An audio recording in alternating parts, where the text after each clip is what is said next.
As Maher took his seat at the grand dining table, one so long that half the guests needed binoculars to see the other end, Trump leaned in with that familiar conspiratorial tone, the kind he used when he was about to drop what he believed was world-shattering news. "You know, Bill," Trump said, gesturing grandly, "I always knew you were funny. Not as funny as me, but funny. And tonight, you're gonna hear the best story ever. Better than Lincoln's Gettysburg thing, okay? Much better." Maher braced himself.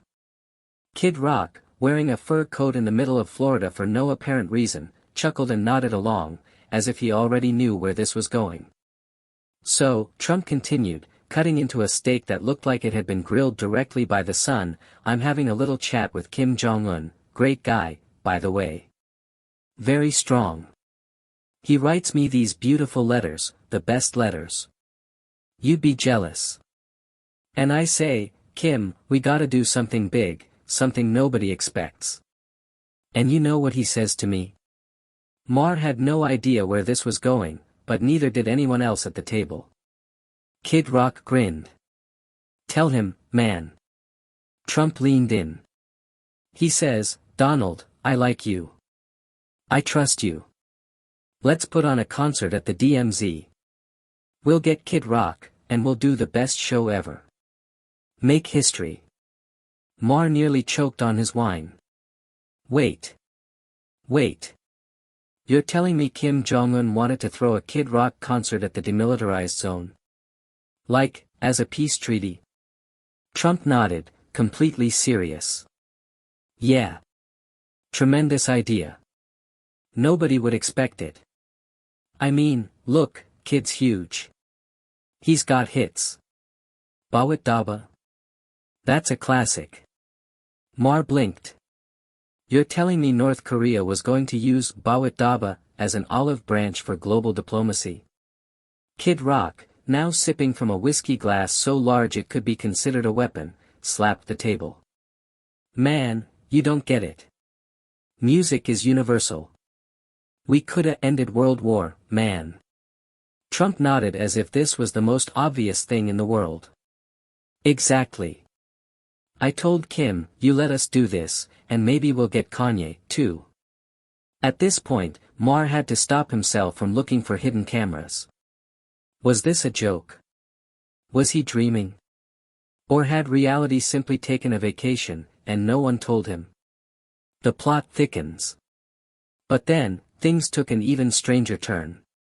"Now, Bill," Trump continued, lowering his voice, "the media never covered this, but Kid and I, we were this close to making it happen." He pinched his fingers together. "We even had a set list. He was gonna open with Cowboy, then bring in Picture as a duet with Ivanka, beautiful voice, by the way. And for the grand finale." Maher braced himself. "We the people," Kid Rock said with a smirk. Maher winced. "Oh, the one where you yell, 'Let's go, Brandon,' over and over again? Yeah, that'll bring world peace." Trump waved a hand. "It's catchy. People love it. You should see the stadiums. Sold out every time. It's like the Beatles, only bigger." Maher looked around the table, searching for someone, anyone, who might be questioning the sheer insanity of this conversation.